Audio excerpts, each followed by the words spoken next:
Today we are going to go over, if I could hold them up, 6 must-read short stories. And the books here that aren't that important. These are just the books that I have that these stories are collected into. But all of these stories you can either get individually. You can probably get most of them online for free because they're pretty much all older stories. So everything should be out of public domain. But that said, I'm going to explain the story briefly, not give all the details, hopefully inspire you to pick it up. Sort of different genres, some of them might overlap, some of them might be very similar, but overall, I think they're all great stories and they're all must read. So, the first one is Plato's Apology. Plato's Apology is perhaps the most well known philosophical idea in the sense that everyone's heard of the death of Socrates. Very briefly, Socrates was put on trial for basically making the youth of Athens question, basically making the youth of Athens ask the why of why they're doing something. Why are we listening to this person? Why are we going to this war? Why are we doing this thing? And at the time, it was seen as heretical. At the time, it was seen as very brash. And how dare you understand why you're doing certain things? How dare you question things? And I mean, this is paralleled even today. And there's some debate as to whether this is completely true or Plato took creative license with the overall idea of it. But in the end, the death of Socrates is perhaps the most inspiring idea when it comes to the intellectual, when it comes to freedom of speech, when it comes to the actual root of why freedom of speech is important. And I think there's a huge disconnect today when people talk about freedom of speech. People talk about freedom of speech and they wanted to protect every awful and dirty thing they say, but that's not really the true benefit of it. Like, while there is an element of that, I think the most beautiful element of freedom of speech is that it allows you to speak out against the powers that be. And when we defend that, we defend freedom. When we defend the ability to question brutality and the ability to question these things, then we're really hitting at something that is fundamental to the progress of humanity. But I think too often it's wrapped up in free speech absolutism. If it's what the term really implies, I think that's really a misplaced term. But anyway, on to the next story. I'm sure we'll get into freedom of speech debates down below, but the next story is The Bride's Bed from Tears and Laughter by Khalil Gibran.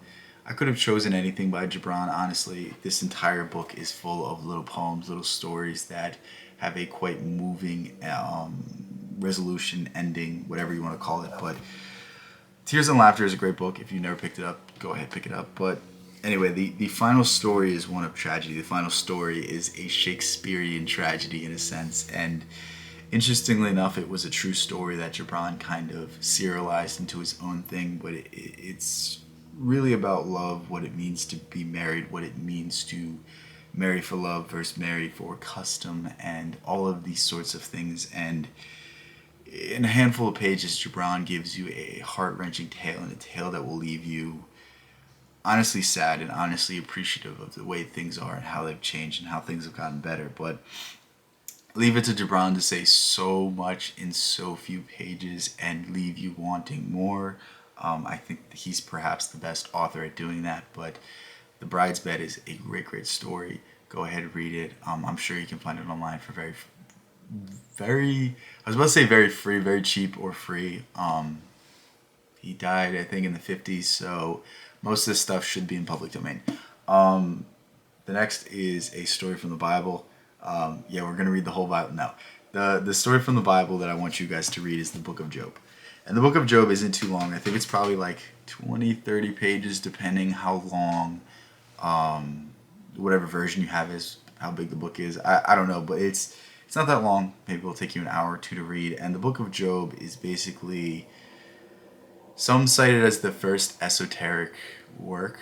I don't think that's the case. I think the Hermetica and other stuff like that was written before it. But basically what the Book of Job is that there's this man and he's tested. And the test is, will he rebuke God if everything he has is taken away from him? So his wealth is taken, his family's taken, his health is taken, he's sickly, he has boils all over his face, and yet, in spite of his friends telling him to shame God, instead of him crying out, pleading for help to to, ask God why he cursed him in this way. He just accepts his punishment, and he doesn't necessarily do it willingly. He wishes to have a reason, but in the end, he understands that things are working at such a grand scale that he cannot quite perceive them, and there's not such thing as, only bad things happen to bad people. Bad things happen to good people, and we must persist, and we must not rebuke God and say woe is me, and forget everything that we've been taught, all the lessons that we've learned. We must persist and remain and look for the light at the end of the tunnel, and that's what happens in the end. In the end, Job is given twice of everything that he was taken away from, and it's not even to read it so much for the biblical story, but it's just there's a lot of deep messaging in the story of Job. There's a lot of great lines. There's a lot of inspiring parts of it, and even if you're not a Christian, even if you're not someone that wants to pick up the Bible, the book of Job is definitely a great story that I think really everyone can read. William Blake, one of the greatest poets of all time, said, "The only thing that is the only thing that I try to do is rival the Bible, but I cannot do it." And basically, what he's saying is that the poetry and the stories and the artistry that's in this book is some of the greatest. And when we can get past the rigid ideologies, when we can get past the stigma that is attached to the book, then we can really get to the heart of some great wisdom and really keep ourselves open for great stories and great tales and great messaging. But anyway, on to the next one. The next story is The Dead by James Joyce. The Dead is the ending of Dubliners. I hope I'm guessing the right name of the title. I'm 95% sure that I'm telling you the right story, but the ending story of Dubliners is one of the most harrowing tales that you'll ever read, because it's actually a true story. So James Joyce's wife, Nora Barnacle, I'm not sure if she changed her name, but basically Joyce's wife told him this story in real life, and he based the story off this. And the story is basically about a young man who waits out in the cold for this woman and basically succumbs to hypothermia because of it. But the true heart and depth of the story is not that. It's that we don't see our loved one. We don't see the people who are in relationships. We don't see our friends or anyone that we know for who they really are. We see a fraction of the being that they encompass. We see who they project themselves to be. But I promise you that everyone you love, everyone you know, you think you know it, but you think you know them, but in truth you only know a little bit. And this story really gets the husband thinking and really makes him understand, like, do I even love this person, or do I love who they think they are? And it's a beautiful tale. It's a haunting tale. It's a scary tale, but at the same time it deals with the human experience, and that's what Joyce does better than probably any other author. And I think he really encapsulates a great message here in a very sad, mellow, but almost melancholy tone that leaves you hope, but also with despair. And it's a great tale. I love Joyce. I think if you've never read anything by Joyce, Dubliners is a great place to start. It allows you to get into his style without the very, very complex linguistic games he plays, without the very convoluted tales and everything that goes into a normal Joycean piece of art. But again, great story. The next story that I want to bring to you guys is, so honestly, I did not know which one I wanted to bring to you guys. I could give you The Hunger Artist. I think it's either A Hunger Artist or The Hunger Artist. Whatever it is, it's a great story. I think it's one of Kafka's best. The other ones I was thinking of is In the Penal Colony is another very, very good one. Obviously, there's The Metamorphosis. I thought that was a little too long to include, but there's a million Kafka stories that we could include. But the one I really wanted to bring to you guys was The Judgment. And I think The Judgment is perhaps Kafka's most haunting tale, because if you know the historical context of Kafka, then you know why this story is significant. I don't really want to give away every single detail because I want you to still read it. It's a very, very short story. Everything Kafka wrote is pretty much online for free, as long as he's not banned in your country. I don't know where people are listening to this, but basically, the story is as goes. So Kafka himself had a very troubled relationship with his father. Kafka was someone that basically grew up in a household that was established, that was wealthy, but he was the first generation that was wealthy. So his father had worked himself up from like a sales clerk to owning stores to basically being, established in the world and having all this power, having all this money. And what Kafka's father wished him to be was basically a successful businessman, a man that, could get things done, that could do all of these things. And because of this, he put this pressure on Kafka to be something that he wasn't. Kafka was a frail boy, a sickly boy, a boy that was greatly, greatly, greatly creative, but was not given the means to go explore this creativity. And because of this, he felt this fear and this trepidation in his entire life. Kafka never could quite feel good about his art. He could never feel any sort of satisfaction. This is why a lot of his stuff went unpublished, because he couldn't finish his works. All of his great novels are not finished. Kafka only finished a handful of his stories.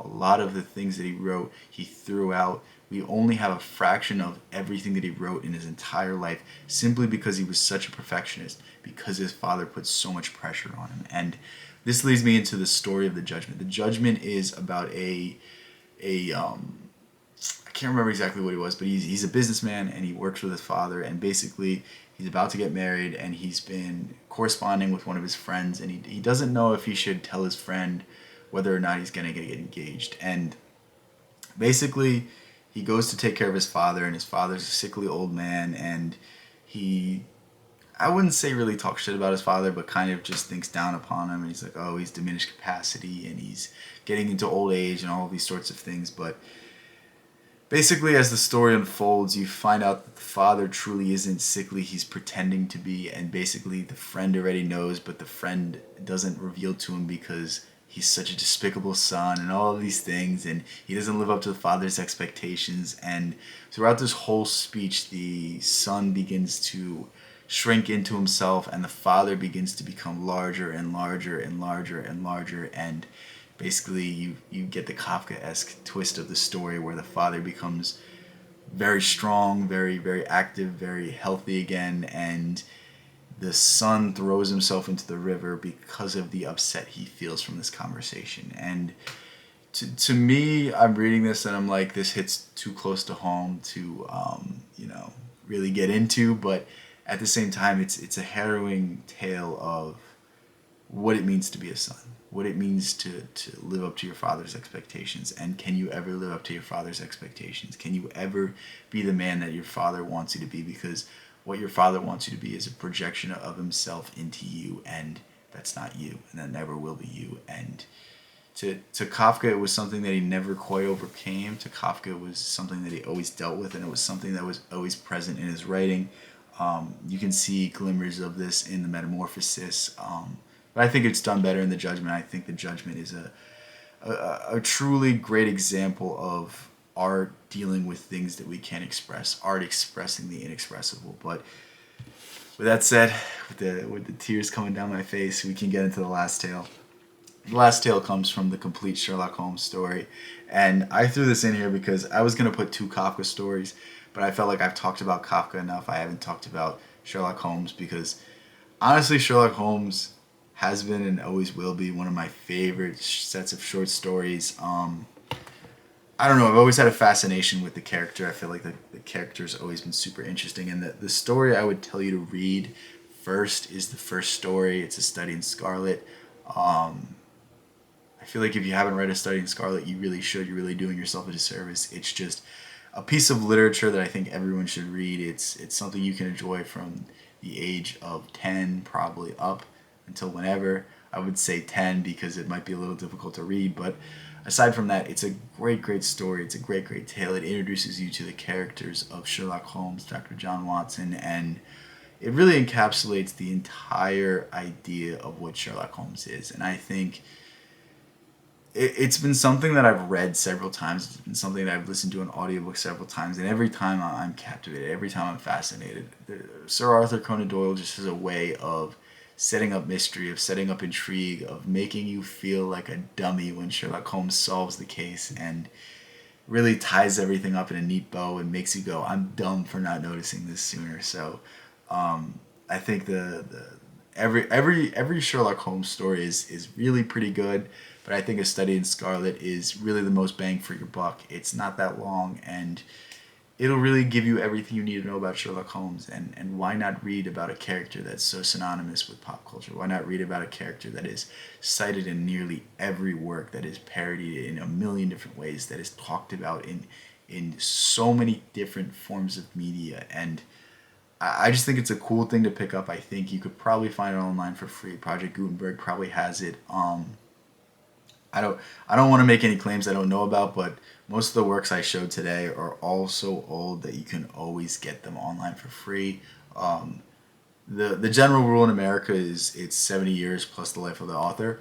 So from the moment the author dies, 70 years after that is when things hit public domain. So then you can get them for really cheap or free online.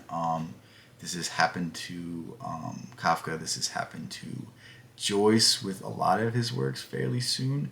I know a Portrait of an Artist as a Young Man is definitely in public domain. I think Ulysses is as well, depending on the edition. But most of the works of great authors are slowly getting into public domain, and it's never been a better time to start picking up these classics, because I think when you read the classics, you can read everything.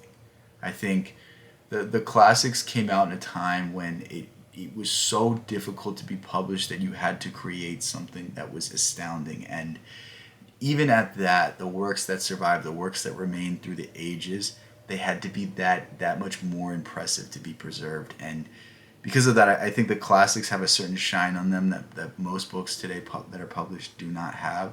I think if you have some sort of notoriety, if you have some sort of celebrity, super easy to get published, super easy to, have a ghostwriter write something for you that's pure fluff, that's pure preservation and establishing your name and making you feel all special about yourself. But it really doesn't have any sort of weight to it. It really doesn't have any sort of content to it. But the books I shared today, I feel like they're all tremendous stories, and I feel like they all have lessons that you can learn from them. And the best part is they're all fairly short. I don't think any of them should take you more than an hour to read. Maybe if you're not a fast reader, it might, but I think they're all very approachable. They're all very simple, and they will all teach you something about what it means to be human. And why else read? Why else read aside from the fact to elevate yourself, to make yourself better, to make yourself more intelligent? Um, with that said, if you want to read my own short stories, I have a few of them in my school community. Go ahead, check that out. If you want to support the channel, become a channel member. If you want to suggest me books, suggest me short stories, there's a link in the description for that. Love you guys so much. Thank you guys so much. Peace out. I'll catch you in the next one.